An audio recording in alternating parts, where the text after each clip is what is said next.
இந்த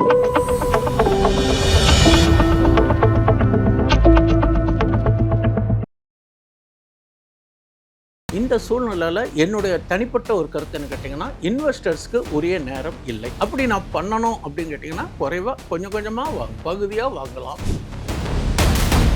நம்மளுடைய ட்ரேடிங் ஆப்பும் சரி, சில வழிகாட்டலுக்காக சொல்கிறேன். எப்படி அவங்க வந்து இதை ஃபாலோ பண்ணினா அவங்களுக்கு உதவியாக இருக்கும்னு சொல்லணும் இல்லையா?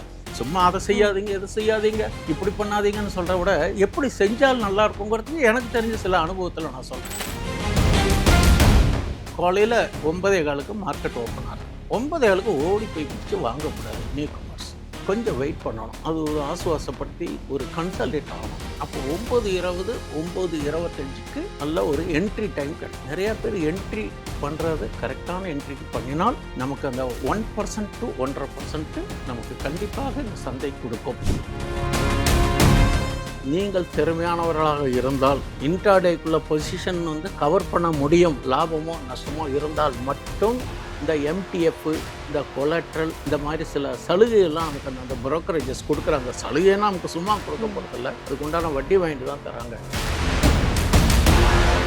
மார்க்கெட் காலையிலே ஓப்பன்லேயே 300 பாயிண்ட்டு 400 பாயிண்ட்டு மைனஸில் தான் ஓப்பன் ஆகுது. அப்படி பார்க்க நீங்கள் வாங்கி வச்சுருக்கிற பங்கு கணிசமாக வேகமாக இறங்குறதுக்கும் வாய்ப்புகள் உண்டு. அப்படி இறங்குற போது உங்களுக்கு அவங்க ஹேர் கட் பண்ணிடுவோம். தட் இஸ் எம்டிஎஃப் லாஸ்ன்னு சொல்லிட்டு புக் பண்ணிடுவாங்க. அதனால் இது மாதிரியான காலகட்டத்தில் ஸ்விங் ட்ரேடிங் ரொம்ப எச்சரிக்கையாக செய்ய வேண்டிய காலகட்டம்.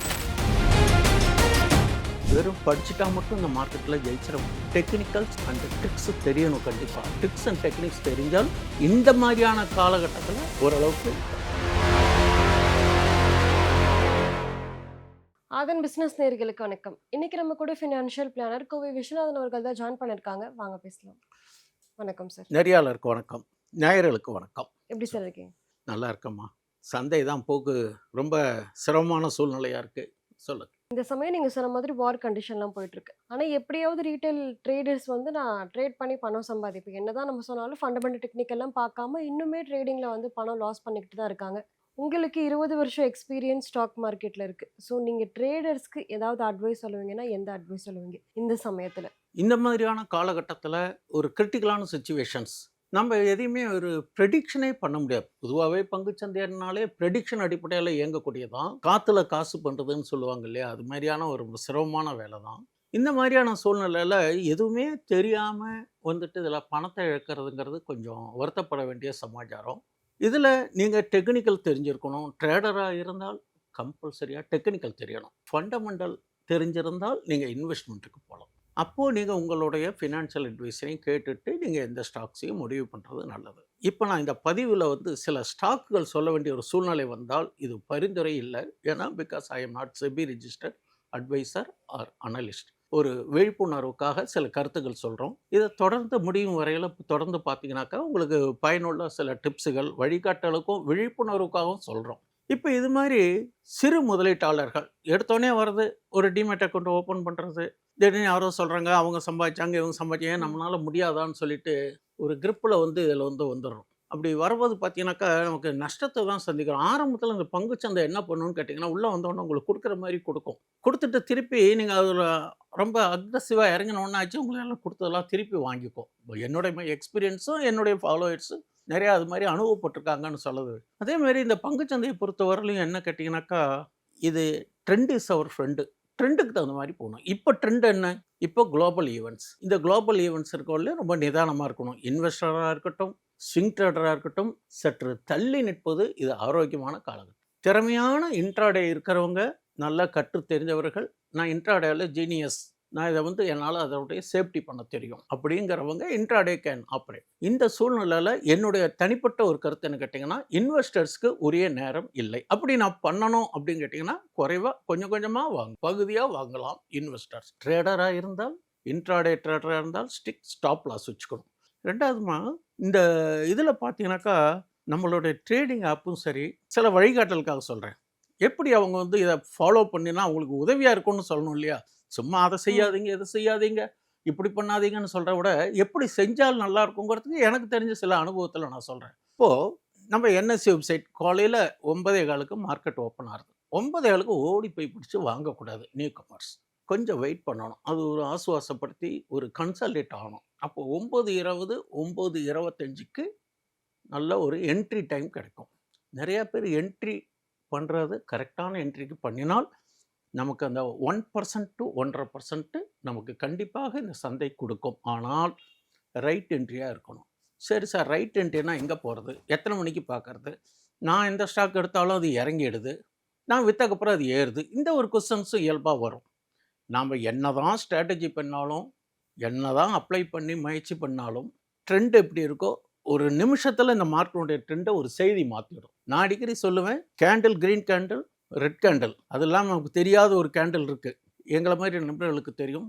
Trump candle. ட்ரம்ப் ஒரு ட்வீட் போட்டாருன்னா அந்த கேண்டில் ஃபார்ம் ஆயிடும். அதனால ட்ரம்ப் கேண்டில் தான் இன்னைக்கு மார்க்கெட்ட தீர்மானிக்கிறது.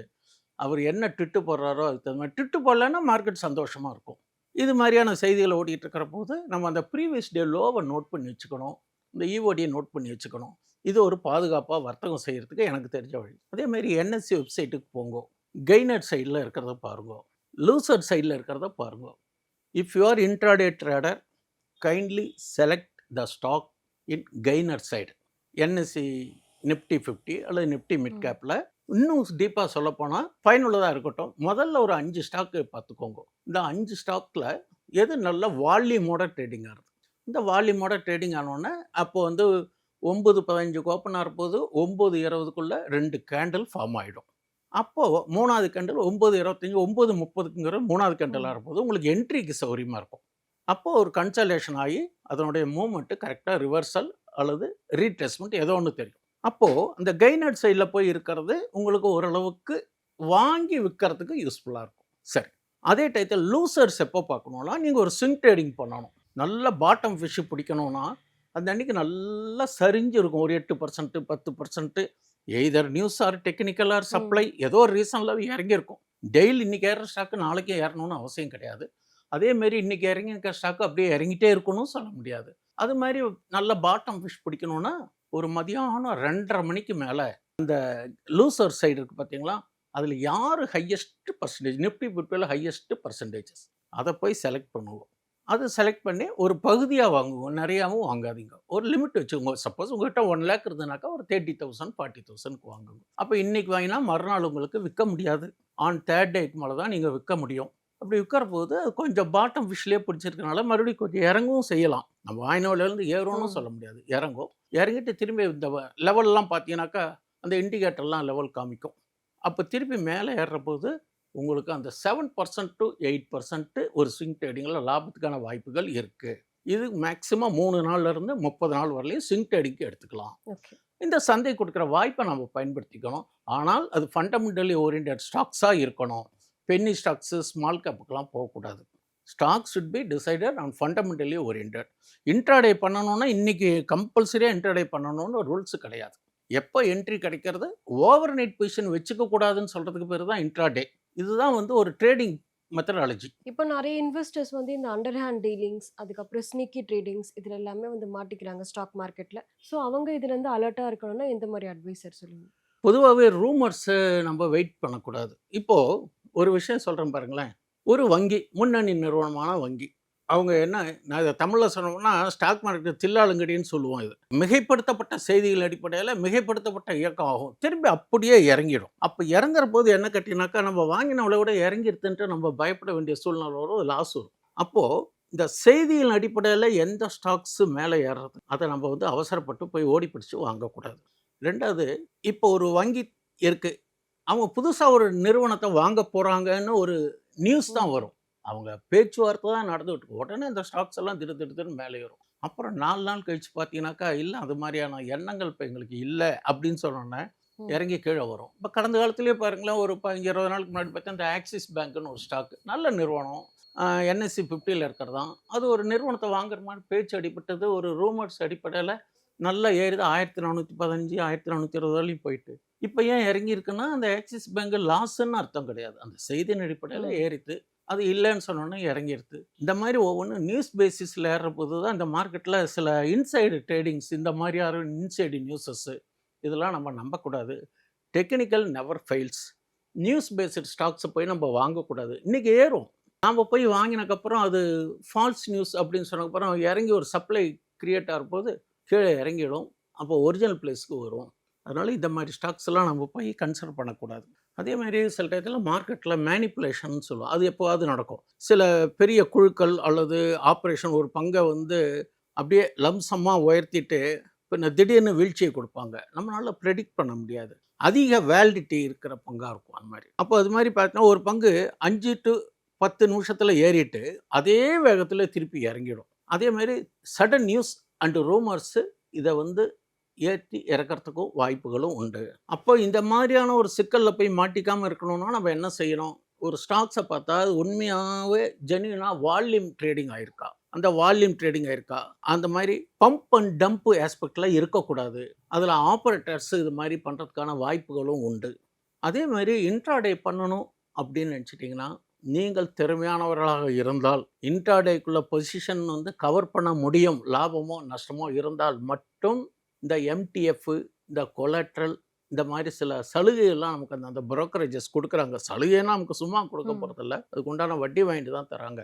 இப்போ இது மாதிரியான காலகட்டத்தில் அதெல்லாம் கொஞ்சம் அவாய்ட் பண்ணிக்கிறது நல்லது. ஏன் அப்படின்னு கேட்டிங்கன்னா ஒரு ஸ்விங் ட்ரேடிங்க்கு அந்த எம்டிஎஃப்ல ஒரு 30 நாளைக்கு உங்களுக்கு பணம் தராங்க. ₹1,00,000 இருந்தால் உங்களுக்கு ₹3,00,000 தருவாங்க. நீங்கள் நல்லாவே செலக்ட் பண்ணி ஒரு ஸ்டாக்கை செலக்ட் பண்ணி எடுத்து வச்சிருப்பீங்க. மார்க்கெட் காலையிலே ஓப்பன்லேயே 300 பாயிண்ட் 400 பாயிண்ட் மைனஸில் தான் ஓப்பன் ஆகுது. இப்போ அப்படி பார்க்குறோம் நீங்கள் வாங்கி வச்சிருக்கிற பங்கு கணிசமாக வேகமாக இறங்குறதுக்கும் வாய்ப்புகள் உண்டு. அப்படி இறங்குற போது உங்களுக்கு அவங்க ஹேர் கட் பண்ணிடுவாங்க. தட் இஸ் எம்டிஎஃப் லாஸ்ன்னு சொல்லிட்டு புக் பண்ணிடுவாங்க. அதனால் இது மாதிரியான காலகட்டத்தில் ஸ்விங் ட்ரேடிங் ரொம்ப எச்சரிக்கையாக செய்ய வேண்டிய காலகட்டம். முதலீட்டாளர்கள் மார்க்கெட்டு கிளாரிட்டி தெரியற வரலையும் கொஞ்சம் ஓரமாக இருந்து வெயிட் பண்ணி முடிவெடுக்கிறது நல்லது. 3வது இன்ட்ராடே பண்ணுறவங்க ஸ்ட்ரிக்ட் ஸ்டாப் லாஸ் புட் செய்வது என்பது ஆரோக்கியம். கூடுமானவரையில் இந்த எம்டிஎஃப் இது மாதிரி இதுக்கெல்லாம் போனீங்கன்னா வச்சுக்கோங்க, இந்த மாதிரி சரிவு வரும்போது இந்த ஸ்டாக் இந்தியன் ஆயில் ஸ்டாக்ஸே போன வாரம் 182 190 இருந்தான். இப்போ பார்த்தீங்கன்னா கிட்டத்தட்ட 3 நாளில் 10 12 ரூபா இறங்கிட்டான். அதில் யாரோ ஸ்விங் ட்ரேடிங் போயிட்டு எம்டிஎஃப்ல வாங்கியிருந்தா என்ன ஆகும்? அப்போ அவங்க மாதிரியும் அந்த ஜிடிடி ஆர்டர்னு போட்டு வச்சுருக்கணும். ஒன்றும் வேண்டாம், இப்போ அந்த ஐடிசி பங்குகள் ஜனவரி 1ஆம் தேதி திடீர்னு ஒரு 17% இறங்கி, அப்போது அந்த முதலீட்டாளர்கள் வந்து 410 கூட வாங்கியிருப்பாங்க. அப்போ அதுக்கெல்லாம் பாதுகாப்புக்கு நம்ம பிளாட்ஃபார்ம் ட்ரேடிங் பிளாட்ஃபார்மில் இவ்வளோ வசதிகள் இருக்குது. ஏன் பயன்படுத்திக்கிறது இல்லை? பயன்படுத்திக்காதவங்க தான் வருத்தப்படுறாங்க. இந்த ஜிடிடி ஆர்டர் போட்டிங்கனாக்கா அது 365 நாளைக்கு வேலிடிட்டி இருக்குது. இன்றைக்கி ஒரு பங்கை வாங்கிட்டு நாளைக்கு நாளானிக்கு போட்டிங்கன்னா ஜிடிடி நாளானிக்கு போட்டிங்கன்னா அது 365 நாளைக்கு வேலிடிட்டி உண்டு. அப்போ அந்த ஜிடிடி ஆர்டர் ஒரு இன்வெஸ்ட்மெண்ட் ஓரியன்ட்டில் வாங்கினேன்னாக்கா ப்ரீவியஸ் வீக் லோவை வச்சுக்கோங்க, போட்டுக்கோங்க. அப்போ ஹெவி லாஸஸ் இல்லாமல் நம்ம கேபிட்டலை ப்ரொடெக்ட் பண்ணுறதுக்கான வாய்ப்புகள் இருக்கும். அப்படிங்கிறது சில அனுபவங்களில் சொல்கிறோம். எல்லாத்தோட இன்னொரு விஷயம்னா இண்டிகேட்டரு ஷோ யுவர் கைடன்ஸ். அதை ஃபாலோ பண்ணாலே இந்த மார்க்கெட்டில் ஓரளவுக்கு பெரிய அளவில் நமக்கு நஷ்டம் இல்லாமல் குறுகிய லாபத்தில் வெளியில் வரதுக்கான வாய்ப்புகள் உண்டு. ரிஸ்க்கு ரிவார்டு தெரியணும். ஃபியர் அண்ட் க்ரீடுக்கு மதிப்பு கொடுக்கணும். இது கொடுத்தால் புதிய முதலீட்டாளர்களுக்கும் சரி, புதிய வர்த்தகர்களுக்கும் சரி இது பயனுள்ளதாக இருக்கும் என்பது என்னுடைய அனுபவத்தில் நான் தெரிஞ்சு கொண்டது. கூடுமாவில் இந்த ஆப்ஷன் ட்ரேடிங் பார்த்தீங்கன்னாக்கா ரொம்ப ஹைலி வாலட்டிலிட்டி. எல்லாத்தோட இந்தியா விக்ஸ்ன்னு சொல்கிறோம் பார்த்தீங்களா, அது 17 தாண்டி இருக்குது. இந்தியா விக்ஸ் 13 வரலையும் நம்ம மார்க்கெட்டும் பதட்டமான சூழ்நிலை. இந்தியா விக்ஸ் 13க்கு வரணும். இதுக்கு மேலே போக போக பதட்டமான சூழ்நிலையாக தான் இருக்கிறதுக்கு வாய்ப்புகள் இப்போதைய லெவலில். இப்போ வந்து மார்க்கெட் பதட்டமா நீங்க சொன்ன மாதிரி பதட்டமான நிலையில தான் இருக்கு. ஆனா நெறைய பேர் கேட்குற ஒரு விஷயம் என்னன்னா, இப்போ வந்து ஆல்ரெடி ட்ரேடிங்ல வந்து 10ல 7 பேர் வந்து லூஸ் பண்ணிக்கிட்டு இருக்காங்க. எஃப்&ஓல 10ல 9 பேர் வந்து லூஸ் பண்ணிக்கிட்டு இருக்காங்க. ஆனா நெறைய பேருக்கு என்னன்னா, நான் ஏன் அந்த ஜெயிக்கிற அந்த 3 பேரா இருக்கக்கூடாது? நான் ஏன் நெறைய பேர் பணம் பண்றவங்கள என்ன சும்மாவா பண்றாங்க? இப்படின்ற மாரி கேள்விகள்லாம் போயிட்டு இருக்கு. அவங்களுக்கு நீங்க என்ன சார் சொல்ல விரும்புறீங்க? சரியான கேள்வி. என்ன கேட்டிங்கன்னா 10ல் தட் இஸ் 100ல் கிட்டத்தட்ட ஒரு 10% தான் ஜெயிக்கிறாங்க, மீதி தோக்க. அந்த 10%த்தில் நீங்கள் ஒருத்தராக வரணும்னா என்ன பண்ணணும்? முறையாக கற்றுக்கணும், அதுக்கு லேர்ன் பண்ணிக்கணும். 2வது முறையாக கற்றுக்கணும், முறையாக டெக்னிக்கல்ஸ் தெரியணும். இப்போது நான் ஒரு சின்ன உதாரணத்துக்கு சொல்கிறேங்க. ஒரு ஆப்ஷன் ட்ரேடிங்கில் ஆல்வேஸ் செல்லர்ஸ் கேன் வின் அப்படின்னு சொல்கிறாங்க. பையர்ஸும் ஜெயிக்கலாம். எப்படி ஜெயிக்கலாம் அப்படின்னு கேட்டிங்கன்னா, இதில் ஏன் ஏமாறுறாங்க? இப்போ ஆப்ஷன் பையிங்கில் வேல்யூ கம்மி, 5000 ரூபாய்க்கு வேணால் ஒரு லாட்டு கிடைக்கிறதுன்னு வச்சுக்கோங்களேன். ஏதோ ஒரு ஸ்ட்ரைக் ப்ரைஸு அப்படி பண்ணும்போது இவங்க 5000 தானே அப்படின்னு நினச்சி இந்த தானேன்னு நினைக்கிறனால தான் அது கீழே போகிறதுக்கான வாய்ப்பு. ஒவ்வொரு மணிக்கும் ஒரு வேல்யூ இருக்குது. இப்போ 5000 ஒரு லாட் எடுத்தால் அது ஒரு 2% கிடச்சா போகிறோன்னு வெளியில் வரமாட்டாங்க. இது ஒன்று ஏறுன்னு இருப்பாங்க. அது போன வேகத்தில் டைம் டீக்கேனாலேயோ கிரீக்ஸ்னாலேயோ கீழே இறங்குறதுக்கான வாய்ப்புகள் இருக்குது. அதனால தான் அதுவும் குறிப்பாக அந்த ஆப்ஷன் ட்ரேடர்ஸு ஈஸிலி லூஸ் தர் மணி. அப்போது செல்லர்ஸ் அப்படின்னு பார்த்தீங்கன்னாக்கா சில லேக்ஸ் டுகெதர் க்ரோர்ஸ் கணக்கில் வச்சு செய்கிறவங்களாம் அவங்க ஹெட்ஜிங் வச்சு செய்வாங்க. இவங்க ஹெட்ஜிங்கும் வைக்க மாட்டாங்க. ஏன்னா இவங்க பண்ணுறதே 5000 10,000 வியாபாரம் பண்ணுறாங்க. அதனால சிம்பிளாக அப்படியே கரைஞ்சி இந்த கல்போரம் காற்றுல கரையிற மாதிரி பணம் கரைஞ்சிட்டே போயிடும். எல்லாம் முடிஞ்சக்கப்புறம் யார்கிட்டயா பைசா நம்ம படிக்கலாம் அப்படின்னு போகிறபோது உங்கள் இன்வெஸ்ட் என்னன்னா என்கிட்ட ஒன்றும் பைசா இல்லை சார் எல்லாம் போயிடுத்துன்னு எல்லாம் இழந்தக்கப்புறம் போய் கற்றுக்கிறத விட கற்றுக்கிட்டு செய்கிறது கொஞ்சம் பாதுகாப்பு. எதுவுமே தெரியாமல் ஒன்று செய்யக்கூடாது. எல்லா பிஸ்னஸுமே அதை நம்ம தெரிஞ்சுக்கிட்டு தானமா செய்கிறோம். இந்த ஸ்டாக் மார்க்கெட் மட்டும் என்னமோ சிம்பிளாக ஒரு ஆப்பில் வைக்கிறோம், பை செல் போடுறோம், ஸ்டாப் லாஸ் போடுறது இல்லை, அவங்க செஞ்சாங்க இவங்க செஞ்சாங்கன்ட்டு போய் செய்கிறோம். அவங்களுக்கு திறமை இருக்கும், அவங்க டெக்னிக்கல் தெரிஞ்சிருக்கும். அந்த 10 பேர்த்தில் அவங்க இருக்கலாம். ஆனால் அந்த 10 பேர்த்தில் நீங்கள் ஒருத்தராக இருக்கணும். அப்போ அதுக்கு நீங்கள் முறையா டெக்னிக்கல் அப்ளை பண்ணணும். அப்போ அதுக்கு முறையா ஸ்டாப் லாஸ் வைக்கணும். நிறைய ட்ரிக்ஸ் அண்ட் டெக்னிக்ஸ் இருக்குது. இன்னொரு விஷயம் சொல்கிறேன், வெறும் படிச்சுட்டா மட்டும் இந்த மார்க்கெட்டில் ஜெயிச்சிட முடியாது. டெக்னிக்கல்ஸ் அண்ட் ட்ரிக்ஸ் தெரியணும். கண்டிப்பாக ட்ரிக்ஸ் அண்ட் டெக்னிக்ஸ் தெரிஞ்சால் இந்த மாதிரியான காலகட்டத்தில் ஓரளவுக்கு ஏர்ன் பண்ணலாம். நஷ்டத்தை தவிர்த்து ஏர்ன் பண்ணலாம். பெரிய லாபம் கிடைக்கலனா கூட நஷ்டத்தை தவிர்க்கிறதுக்கு கேபிட்டல் ப்ரொடெக்ட் பண்ணுறதுக்கு கண்டிப்பாக ஸ்டாப் லாஸ் போட்டு செய்யணுங்கிறது என்னுடைய அனுபவத்தில் நான் தெரியும். ட்ரேடிங் பத்தி நிறைய விஷயங்களை சொன்னீங்க. ரொம்பவே நன்றி சார். நன்றி. மீண்டும் அடுத்த வாய்ப்பு கிடைக்கும் பொழுது இன்னும் கூடுதலான கருத்துக்களை விவாதிப்போம். தேங்க்யூ.